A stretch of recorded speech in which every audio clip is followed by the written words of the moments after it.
ಕಲಿತೆ. ಕೀಳಿರಿಮೆ ಇಲ್ಲ, ಕೀಳಿರಿಮೆ ಇರುತ್ತಲ್ಲ, ಕೀಳರಿಮೆ ಯಾಕೆ ಬೇಕು ಬಿಡು, ಮಾಡಾರ ಮಾಡ್ಲಾ ಹಿಂದಿರ್ತೇನೆ, ಮಾಡಾರ ಮಾಡ್ಲಾ ಹಿಂದಿರ್ತೇನೆ, ನನಗೆ ಬೇಕಾಗಿಲ್ಲ, ಸುಮ್ಮನೆ ಸರ್ಟಿಫಿಕೇಟ್ ಇದ್ರೆ ಸಾಕು ಅನ್ನೋರು ಸ್ವಲ್ಪ ಜನ ಇರ್ತೇನೆ. ಗೊತ್ತಿರುತ್ತೆ ನನಗೆ, ಬರೀ ಸರ್ಟಿಫಿಕೇಟ್ ಇದ್ರೆ ಸಾಕು. ನಾನು ಹಂಗೆ ಓದವ್ರಿ. 40 ವರ್ಷದ ಹಿಂದೆ ನಾನು NSS ಕ್ಯಾಂಪ್ ಮಾಡಿದಾಗ, ನಾನು ಸೆಕೆಂಡ್ PUC ಓದ್ತಾ ಇದ್ದೆ. ಒಂದು ಇನ್ಸಿಡೆಂಟ್ ಹೇಳ್ಬಿಡ್ದೆ.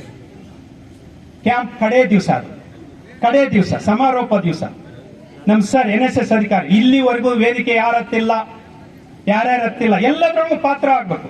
ಇಲ್ಲ ಸ್ವಾಗತ ಮಾಡ್ಬೇಕು, ವಂದನಾರ್ಪಣೆ ಮಾಡ್ಬೇಕು, ನಿರೂಪಣೆ ಮಾಡ್ಬೇಕು, ಇಲ್ಲ ಡ್ಯಾನ್ಸ್ ಮಾಡ್ಬೇಕು, ನಾಟಕ ಮಾಡ್ಬೇಕು, ಕವನ ವಾಚನ ಮಾಡ್ಬೇಕು, ಇನ್ನೇನೋ ಒಟ್ಟು ವೇದಿಕೆಯೊಳಗೆ ನಿನ್ನನ್ನ ನೀನು ಗುರ್ತಿಸ್ಕೊಳ್ಬೇಕು. ನನಗ ವಿಪರೀತ ಕೀಳಿರ್ಬೇಕು. ಏನಾರ ಕೆಲಸ ಮಾಡನ್ನು, ಏನಾರ ಫೀಲ್ಡ್ ವರ್ಕ್ ಮಾಡನ್ನು, ಇಬ್ರು ಮಾಡಷ್ಟು ಕೆಲಸ ಮಾಡ್ತೀವಿ, ಆದ್ರೆ ವೇದಿಕೆ ತಂಟೆಗೆ ಹೋಗಲ್ಲ. ಅಂತ ಕ್ಯಾರೆಕ್ಟರ್ ಇರ ಅಂತವ್ ನಾನು. ಆದ್ರೆ ಕಡೆ ದಿವಸ ನನ್ನ ಗುರುಗಳು ಯಾರು ಇಲ್ಲಿವರೆಗೂ ವೇದಿಕೆ ಹತ್ತಿಲ್ಲ ಅಂತ ಕೇಳಿದಾಗ, ನನ್ನ ಪಕ್ಕದ ಗೆಳೆಯ ಪ್ರಭು ಸೊಪ್ಪಿನ ಅತ್ತೆ ಇಲ್ಲ ಸರ್ ಅಂತ, ಸೊಪ್ಪಿನ ಬಾರ್ಲೆ ಇಲ್ಲ. ನಾನು ಈ ಕ್ಷಣಕ್ಕೆ ಅವ್ರನ್ನ ದೇವರು ಅಂತಾನೆ ಸಂಬೋಧನೆ, ಅವ್ರು ನನ್ನ ದೃಷ್ಟಿಯೊಳಗೆ ನನ್ನ ಬದಲು ಮಾಡ್ಕೊಂಡಿರ್ತಕ್ಕಂಥ ದೇವರು ಅಂತಾನೆ ಮಾಡ್ತೇನೆ. ಡಾಕ್ಟರ್ ಶಿವಾನಂದ್ ಅಂತ, ಹೊಸಪೇಟೆ ಕಾಲೇಜಿನ, ವಿಜಯನಗರ ಕಾಲೇಜಿನ ಕನ್ನಡ ಅಧ್ಯಾಪಕ.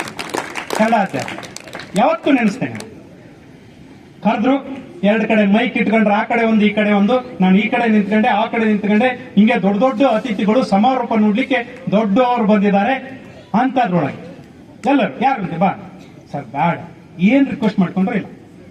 ಅವ್ರಿಗೆ ಕಾರ್ಯಕ್ರಮ ಇಂಪಾರ್ಟೆಂಟ್ ಅಲ್ರಿ, ಮಕ್ಕಳಿಗೆ ಕಲಿಸ್ಬೇಕು ಅನ್ನೋದು ಇಂಪಾರ್ಟೆಂಟ್,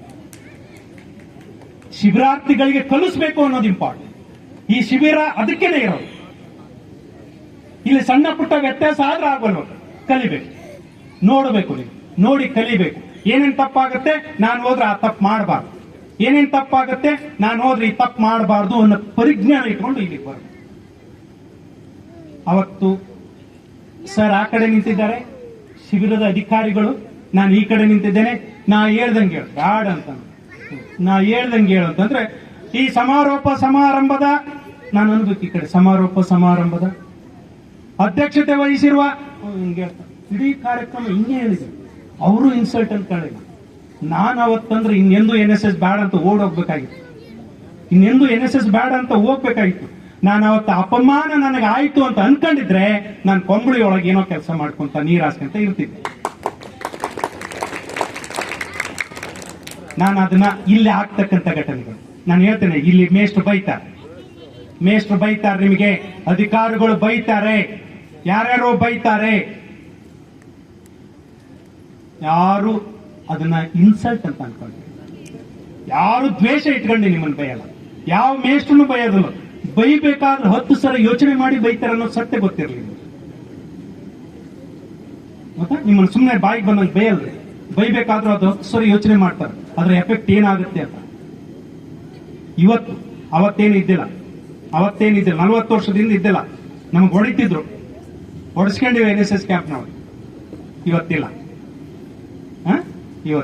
ಅದಕ್ಕೆ ನೀವು ಕಲೀಲಿಕ್ಕೆ ಬಂದಿರತಕ್ಕಂಥದ್ದು ಇಲ್ಲೇನು ಸ್ನೇಹದ ವಿಸ್ತಾರ ಆಗುತ್ತೆ. ಯಾರ್ಯಾರು ಗೊತ್ತಿದೆ, ನೀವು ಕಾಲೇಜ್ಗೆ ಹೋದ್ರೆ ನೀವೇ 3 ಮಂದಿ ಫ್ರೆಂಡ್ಸ್, ಇಲ್ಲ 4 ಮಂದಿ ಫ್ರೆಂಡ್ಸ್. ಹಾಯ್ 4 ಒಂದೇ ಡೆಸ್ಕ್ ಕುಂದಿರ್ತೀರಿ, ಮತ್ತೆ ಕ್ಲಾಸ್ ಮುಖ ಕೂಡ ಹೂವು ಎತ್ತೋ, ಮತ್ತೆ ಮರುದಿವ್ಸ 4 ಮಂದಿ ಇಲ್ಲಿ ಬರ್ರಿ. ಗೊತ್ತಿರ್ಲಾರ್ದವರು ಎಷ್ಟು ಪರಿಚಿತರಾಗ್ತಾರೆ ಅಂತಂದ್ರೆ ಅದು ಸಕ್ಸಸ್. ನಿಮ್ಮನ್ನು ನೀವು ಬದಲು ಮಾಡ್ಕೊಂಡಿರಿ. ಸ್ನೇಹದ ವಿಸ್ತಾರ ಬೆಳೆಯುತ್ತೆ. ಇದು ಇಲ್ಲಿಗೆ ನಿಲ್ಲಲ್ಲ, ಮುಂದುವರಿಯುತ್ತೆ.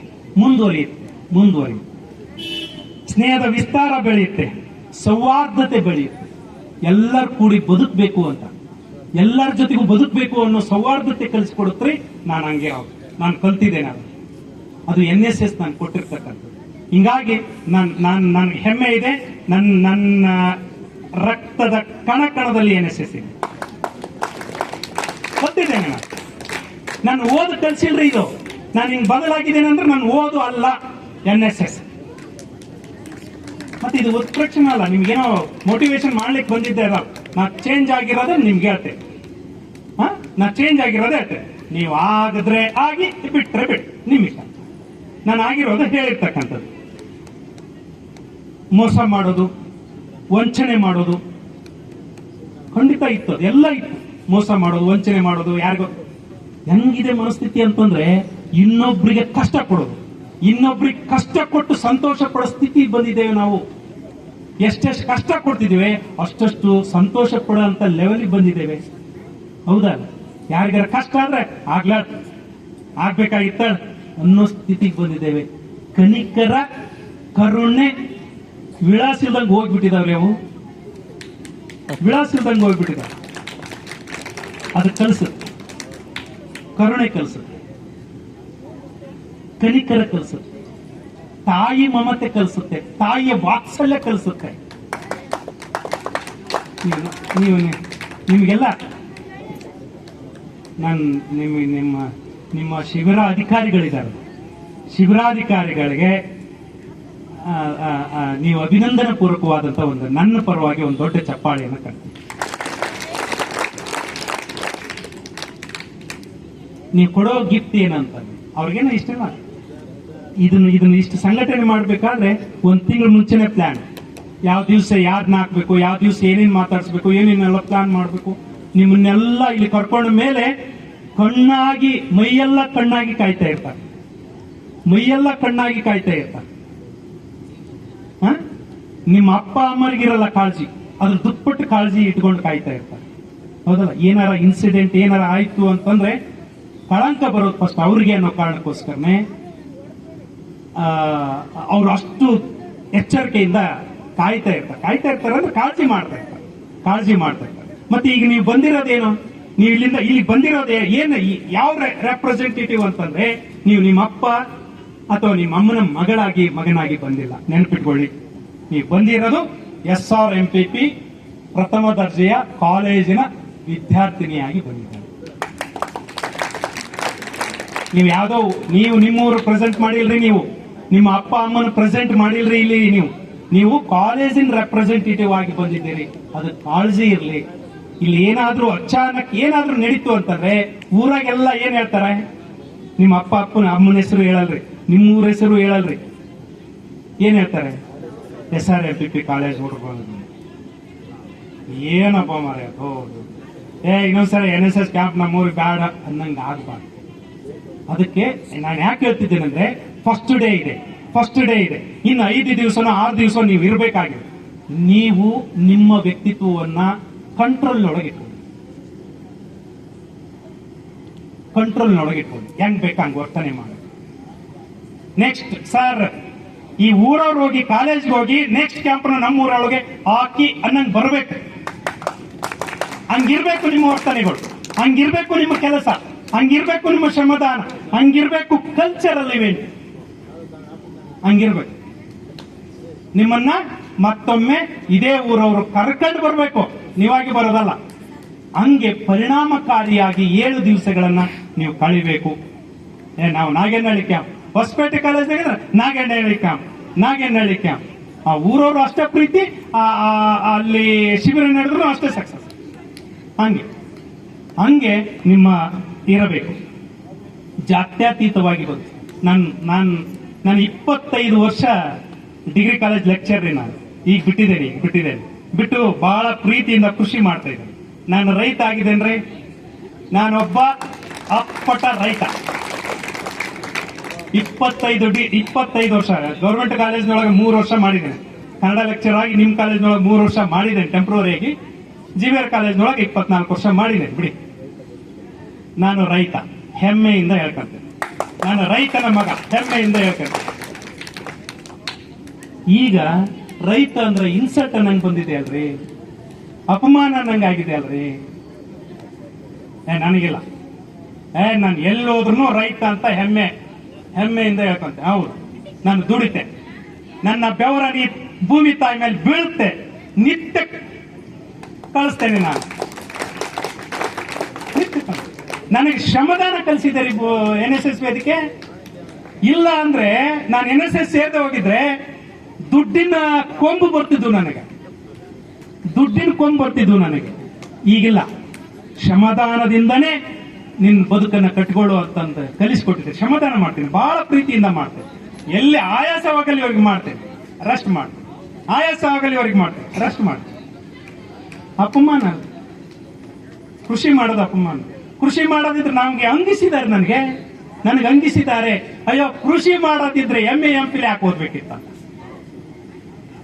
MA MPhil ಯಾಕೆ ಓದ್ಬೇಕಾಯ್ತು? SSLC ಆದ್ರೂ ನಡೀತಿತ್ತ? ಇವತ್ತು ಕೃಷಿ ಮಾಡಕ್ಕೂ ಓದಬೇಕು.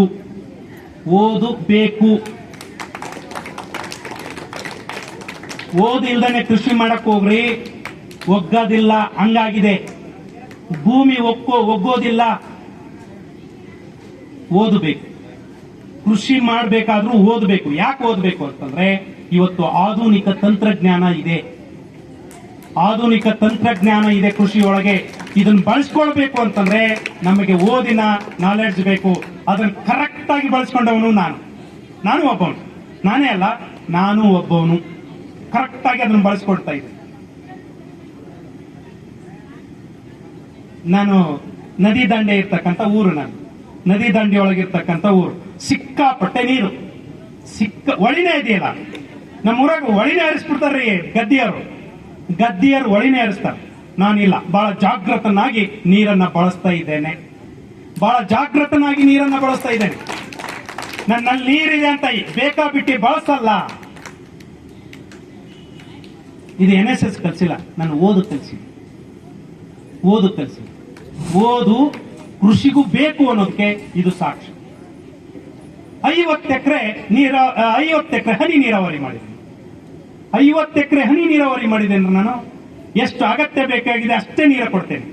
ನಾನೇ ಮಾಡ್ತೇನೆ. ನಾನು, ನನ್ನ ಸಹೋದರರು ಮಾಡ್ತೇವೆ. ನಾವು ಕೈ ಮುಟ್ಟೆ ಮಾಡ್ತೇವೆ. ಶ್ರಮ ಪಟ್ಟೆ ದುಡಿಬೇಕು, ದುಡ್ದೇ ತಿನ್ಬೇಕು ಅಂತ ಕಲಿಸಿರೋದು ನನಗೆ NSS. ಅತಿಥಿ ಉಪಚಾರ ಇದು ಬೇಕ್ರಿ. ಇವಾಗ ಮೊಬೈಲ್ ಬಂದ ಮೇಲೆ ಅತಿಥಿ ಉಪಚಾರ ಇಲ್ಲ. ಯಾರ ಬಂದಿರ್ತಾರೆ, ಅಪ್ಪ ಇದ್ರೆ ಅಪ್ಪ ಮಾತಾಡ್ಸ್ಬೇಕು, ಅಮ್ಮ ಇದ್ರೆ ಅಮ್ಮ ಮಾತಾಡ್ಸ್ಬೇಕು, ಮಕ್ಳು ಯಾರಿದ್ರೆ ಯಾರು ಬಂದು ಹೋದ್ರೆ ಕೇಳ್ರಿ, ಯಾರು ಗೊತ್ತಿರೋದು. ಮೊಬೈಲ್ ಇದೆ ಅಲ್ರಿ, ಮೊಬೈಲ್ ನಿರ್ಜೀವ ವಸ್ತು. ಅದನ್ನ ಬೈಬಾರ್ದು. ಅದು ಅದೇನು ನಿರ್ಜೀವ ವಸ್ತು. ಬಟ್ ಮನಸ್ಸು ಅದಕ್ಕೂ ಕೊಟ್ಬಿಟ್ಟಿದೆ. ಲಕ್ಕಿಲಿ ನಾವು ಓದೋ ಕಾಲಕ್ಕೆ ಅಥವಾ ನಾನಿದ್ರೆ ನಾನೇನಾಗ್ತಿದ್ನ ಗೊತ್ತಿಲ್ರಿ.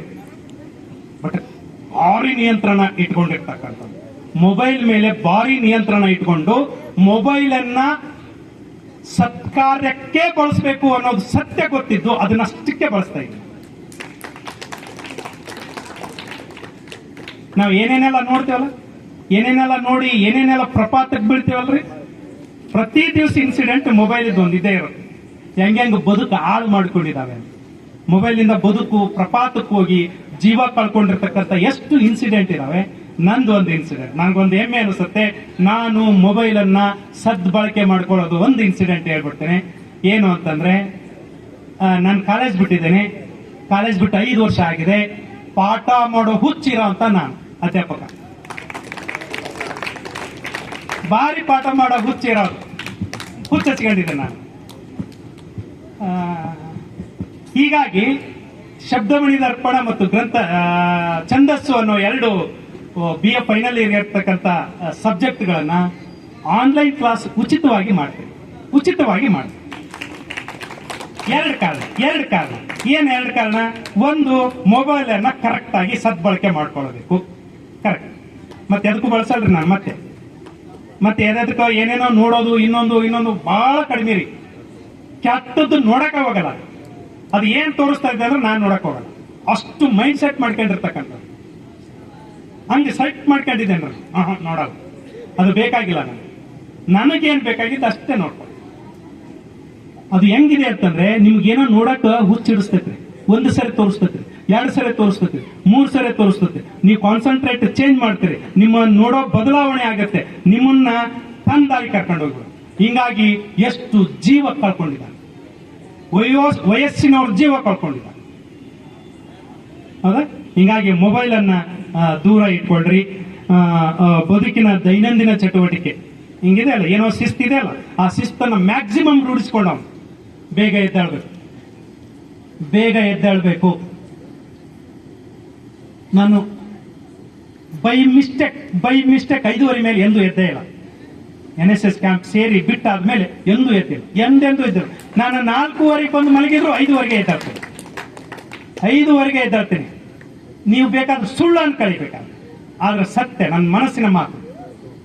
ನಾನು ಹಂಗೆ ಇದು 4:15 ಬಂದು ಮಲ್ಕೊಂಡ್ರು 5:15 ಎದ್ದಾಳು. NSS ಕಲಿಸಿದ್ರು ಬೇಗ ಎದ್ದೇಳು, ಬೇಗ ಮಲಗು. 10 ಗಂಟೆ 10:30 ಒಳಗೆ ಮಲಗ್ತೇನೆ. ನೋಡ್ಕೊಂತ 12 ಗಂಟೆ ತನಕ ಕುಂದ್ರಲ್ಲ. ಮೊಬೈಲ್ ನೋಡ್ಕೊಂತ 12 ಗಂಟೆ ತನಕ ಕುಂದ್ರಲ್ಲ.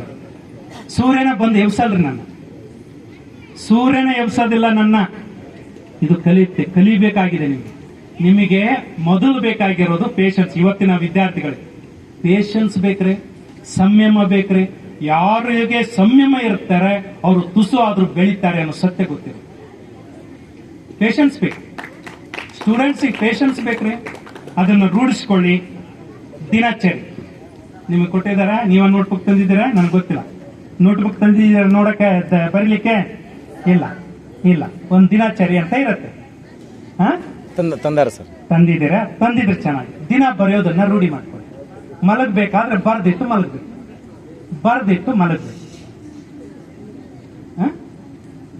ಬಹುತೇಕ ಕ್ಯಾಂಪ್ನೊಳಗ ಬಹುತೇಕ ಹುಡ್ರು, ಅಷ್ಟು ಹುಡ್ರೊಳಗೆ ಒಬ್ರು ಯಾರು